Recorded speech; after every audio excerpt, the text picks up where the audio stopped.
আসসালামু আলাইকুম। হাসান খালেদ, সভাপতি, বাংলাদেশ তৃণমূল পার্টি, আপনাদের সাথে।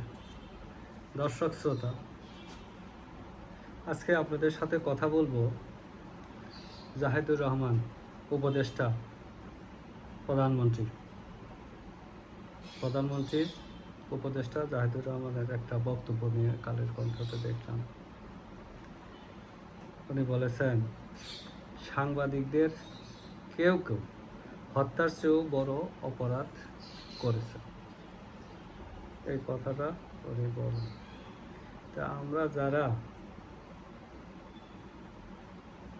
আইন বিষয়ে চিন্তা ভাবনা করি, আমরা দেখি হত্যাটাকেই সব থেকে বড় অপরাধ হিসেবে দেখি। যে হত্যাকাণ্ড যদি ঘটে যায়, চাক্ষুষ প্রমাণ থাকে, তাহলে তাকে সর্বোচ্চ শাস্তি দেওয়া হয়। এটা একটা। আরেকটা হয়েছে রাষ্ট্রদ্রোহিতা। রাষ্ট্রদ্রোহিতা হলেও ক্যাপিটাল পানিশমেন্ট দেওয়া হয়। তো এখন এই 24-এর আন্দোলনে সাংবাদিকরা কি অপরাধ করবে, সেটার তো একটা তালিকা আমরা যেতেই পারি, যেহেতু এটা হত্যার চেয়েও বড় অপরাধ হয়েছে।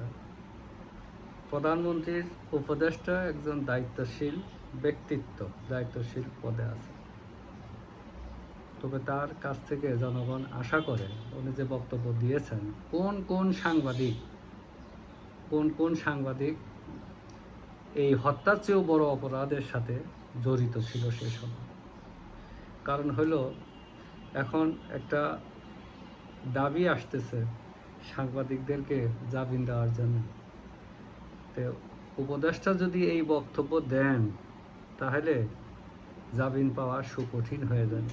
একেবারেই সুকঠিন হবে না, কুকঠিন হবে, এটা আপনারা নির্ধারণ করে নেবেন দর্শক শ্রোতা। কারণ উপদেষ্টারা যদি এরকম বক্তব্য দেন, মন্ত্রীরা এরকম বক্তব্য দেন, পদে থেকে দায়িত্বশীল ব্যক্তিত্বরা যদি এরকম বক্তব্য দেন, তাহলে কোর্ট অর্ডার ইস্যু করতে স্বাচ্ছন্দ্য বোধ করবে না। কারণ এখনও আমরা আদালতকে স্বাধীন করতে পারি নাই। একটা সুপ্রিম কোর্ট সচিবালয় হয়েছিল, বিচার বিভাগীয় সচিবালয়, সেটার অধ্যাদেশও বাতিল। তাহলে এখন আর স্বাধীন নাই। এখন আমরা বলতে পারি বিচার বিভাগ আর স্বাধীন নাই। এমন কি বিচার করার ক্ষেত্রেও বিচারকরা স্বাধীন না। তাদেরকে কোনো না কোনোভাবে বিরক্ত করা হচ্ছে, বিব্রত করা হচ্ছে নির্বাহী বিভাগ থেকে। এজন্য তো কাজেই আমরা এটা জানতে চাই, বাংলাদেশ তৃণমূল পার্টি জানতে চায়, বাংলাদেশের জনগণ জানতে চায়, কোন সাংবাদিকরা হত্যার চেয়েও বড় অপরাধের সাথে জড়িত আছে এবং এই অপরাধগুলো কি কি, উদাহরণসহ ব্যাখ্যা আমরা চাইতে পারি। যেহেতু জনগণ রাষ্ট্রের মালিক, জনগণ এটা চাইতে পারে। তা আমরা উপদেষ্টা মহোদয়ের কাছ থেকে এটা জানতে চাই।